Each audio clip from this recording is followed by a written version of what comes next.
Hi, I'm Mike with Cyclone.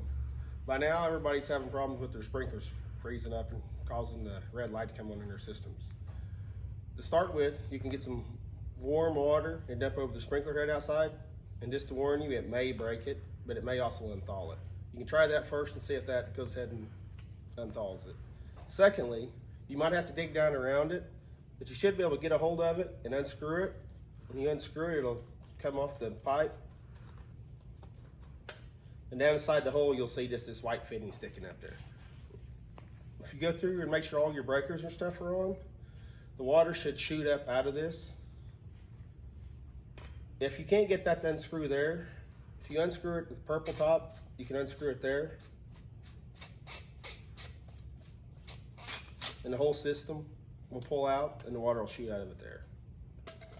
If you're still having problems with it spraying, or not spraying anyway, you can take the green lid off your tank. When you look down in the tank, you'll see this. This valve will be turned here to the off position.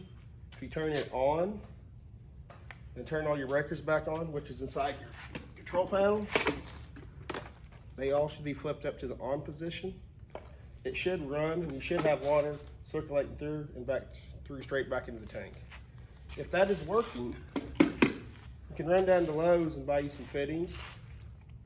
Basically something similar to this. You want to go from a 1/2 inch slip to a 3/4 MPT thread.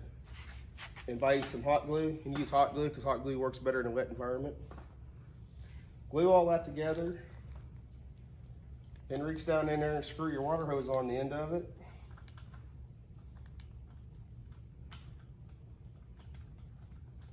And drag it out across your yard, then flip the whole system on, and it'll pump the water out of it.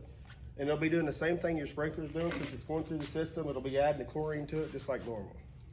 If you have any questions, certainly you can give us a call at Cyclone. Thank you. Stay warm.